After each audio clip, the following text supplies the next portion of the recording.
Shama harka fuunee kabajamtoonni fi hordoftoonni maatii masoototaa kan hundi keessan kan biyya keessas kan biyya ambaa keessa jirtanis nageenya jaalalli waaqayyoo isiniif haa baay'atu jecha har'ammoo dhaabbilee adda ta'e wayii isinii fidee dhufeen jira. Kana akkamitti dhoofnaa jechuun keessanii hin hafu. Kanammoo dhaa'uudhaa fi fakkeenyaaf soofarrallee godhachuu ni dandeenya.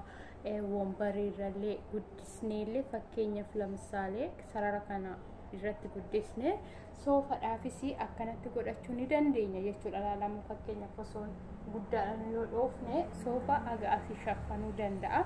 Akka fedha keenyaatti hojjetachuu dandeenya. Sababa sanarraan kan ka'e ammoo akkaataa kana itti hojjedhe olumaan ilaalla. Amma kirrii diimaa kanaa fi gurraacha kana qofa kanniiwwan lamaan qofa bichaadhaan hojjenna.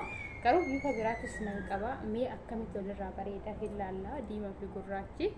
Sababa sanarraan kan ka'e gurraacha kana hin guduunfannaa asitti akka nu jalaa hin hiikkanne. Eega guduunfannee raawwanne maal goona? Shutaa dhoofna jechuudha asitti. Shutaa takka, lama, sadii, afurii, shanii, jaha, torba, saddeet, sagal, kudhan, kudha tokko, kudha lama, kudha sadii, kudha afurii, kudha shan, kudha jaha, kudha torba, kudha saddeet, kudha sagalii, digdama. Fakkeenyaaf yoo kara 30tti deemne guddaa taasisa ta'eefu mee 25 naa dhoofnu 21, 22, 23, 24, 25 kuni ጊዜ 25 hidhannu godhadheen jira. Kaazaan boohaala kana akkanatti waraannachaa deemna jechuudha. Duubatti garaa itti godhachaa tuma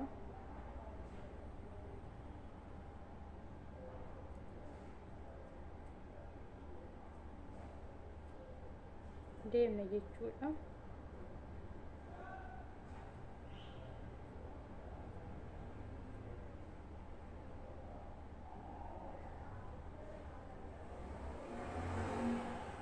Akkanatti garaa isaa bal'ifachaa too deemna.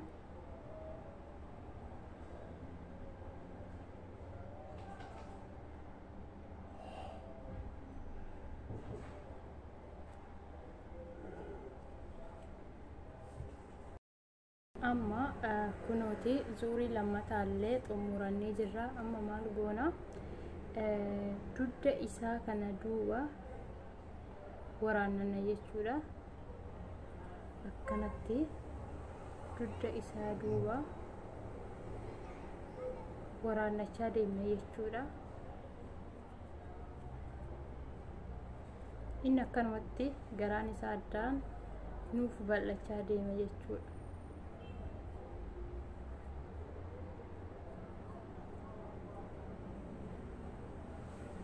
Laalaa kunoo garaan isaa akkanatti addumaan nuuf bal'achaa deema.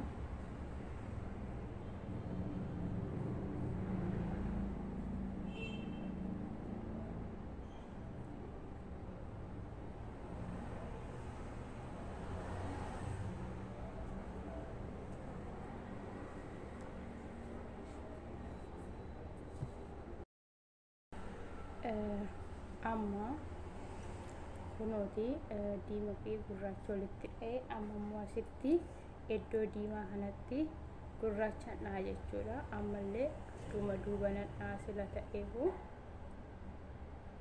ammas akkanumattanii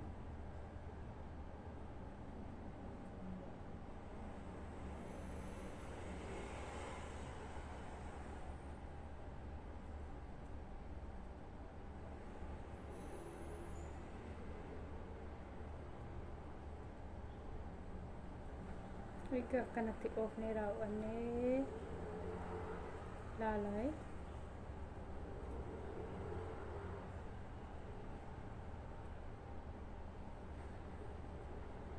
bifa barbaadaniin dha'uu dandeessu isinii. Ani garuu laaluudhaafani akkamitti mee walirraa diimaa gurraachi fi diimaa adda isaatitti jedhee tanani amma asitti eegganas ga'ee maalan godha duubattan irraa deebi'a jechuudha.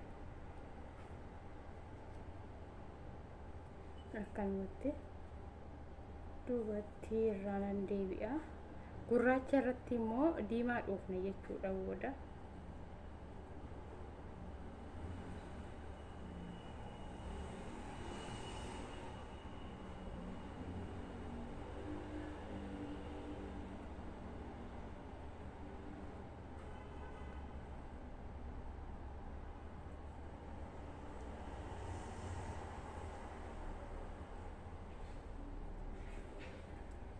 Kunooti kana gurraacha kana akkanumatti haga kanaan qixxaatutti waliin guddisna. Asirratti dammoo booda diimaa dhoofna jechuudha.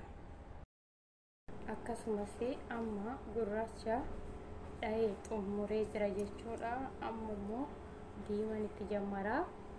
Kuni ala oolaa karanatti ba'a sila ta'eefu dirqama akka kanaatti akka walitti qixxaatuuf isiinan jammara jechuudha dugda isaa duubarraani.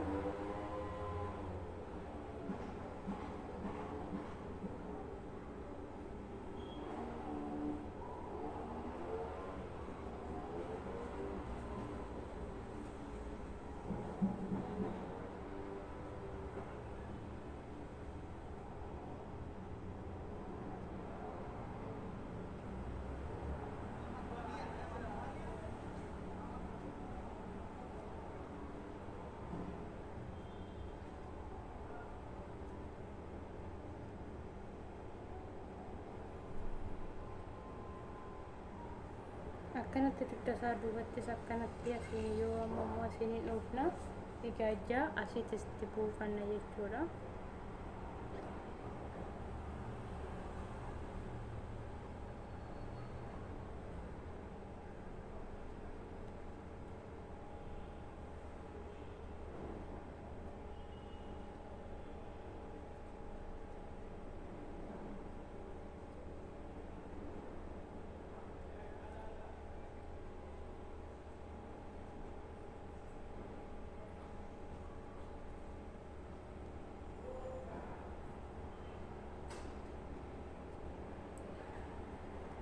ከዛን አማ ቀርቀረ መጨረሻ ገኘ ጅራ የረዴቢና አማ የረዴቢኑ ከነሞ ማለት በልፈቻ ዲማ ጅራ ስለተኤፉ ዲርቀማ ክሪ ተኮ ገረገኘት ገኘ ሰሰለተ ተኮ ደሞ ሰሰለተ ገረኬሳ ወራነቻ ዲም ለጀቹዳ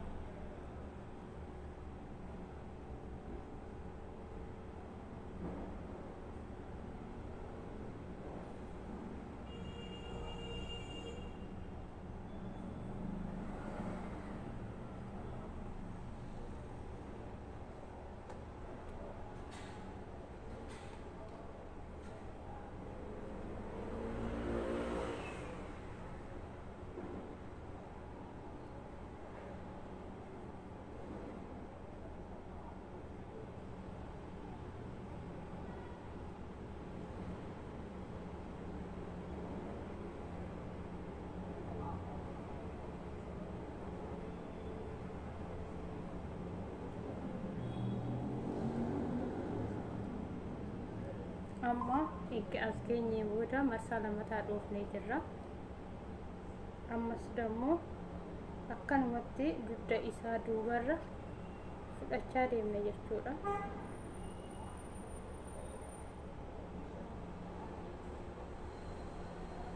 akkanumatti bal'ifachaa deemna. Yeroo inni guddate dammoo zigaajjaa isaa buusaa deemna jechuudha. Yaadonni bunallee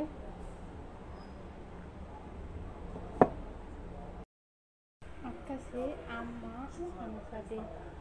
sadeen ta'ee jira. Amma dammoo diimaa kana walitti cufuudhaaf ejjatti jammaranna asitti jammaranna jechuudha. Diimaa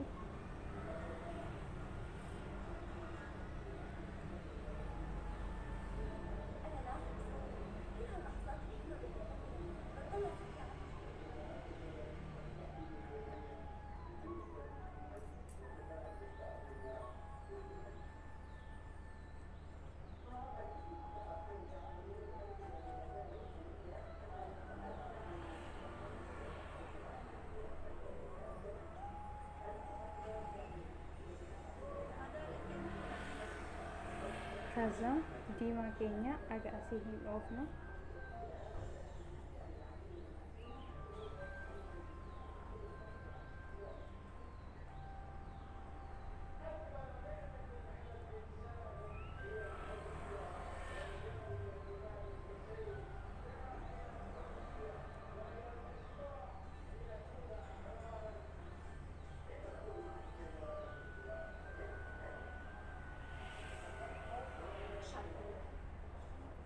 amma diima aga asii eegga dhoofneen booda hin dhaabna maal goona duubatti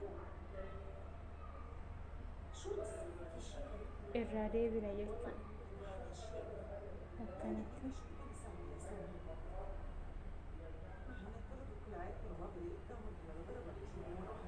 kunuuta akkanatti duuba irratti irraa deebina jechuudha yeroo guddaa seedaa immoo waggaa kana qixxaate kanaan walitti goona hodhina jechuudha amma kuno xumuree jira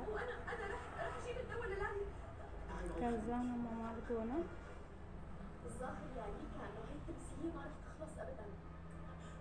يلا خلينا نروح بالهون.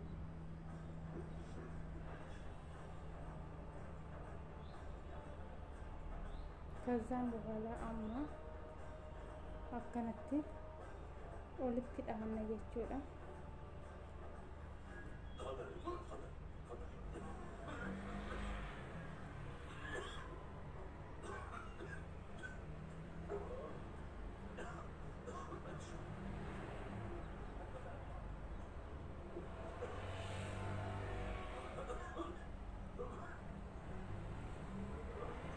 سلوزا أكنتي ولدتي شوفنا جتورا كنوتي وجد في تيجرا